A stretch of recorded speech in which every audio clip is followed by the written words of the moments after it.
Remembrance Day is also about Canada. They were farmers and factory workers, day laborers and the sons of rich merchants, storekeepers and school teachers, cowboys and medical doctors. They were as young as 13 and as old as 77. Most of them were paid $1.10 a day, which was significantly less than the normal pay of a day laborer and well below the amount required to provide for a family back home. They enlisted for love of an empire and to fight the war to end all wars. They suffered tremendous sacrifices and deprivation.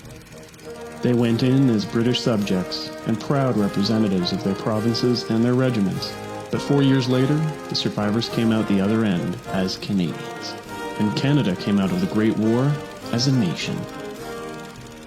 That change in identity happened principally at the Battle of Vimy Ridge. Some 150,000 French and British had already died trying to capture the strategic ridge, viewed by many Allied commanders to be impregnable.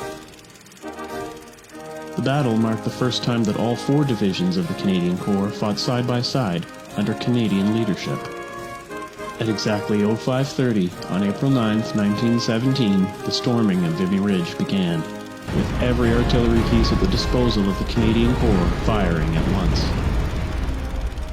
30 seconds later, charges were detonated under no man's land. And for the next several hours, light field guns laid down barrages that advanced in set increments, while medium and heavy howitzers established a series of standing barrages further ahead. Over 1,900 Canadians died on the first day of battle. By the 4th day, April 12th, Canadians controlled the entire ridge, but at a cost of almost 3,600 lives. 7,000 more were wounded in what was hailed as the first big Allied success of the long war. The Canadian Corps were successful in capturing the ridge because of tactical innovations, technical precision, meticulous planning, powerful artillery support, and extensive training, and bravery. 4 Canadians received Victoria Crosses at Vimy Ridge for their gallantry and heroism.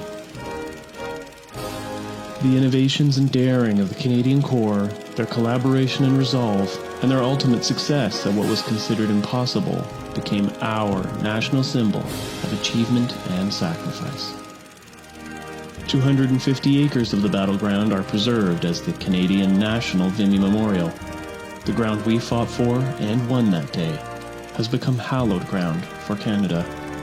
After the war, many of our dead were moved to the National Vimy Memorial. Over 11,000 Canadians are buried at and around Vimy. And in many, many ways, Vimy is the place where they first fought together as Canadians, died as Canadians, and are remembered as Canadians. In many ways, they created Canada, and we must never forget.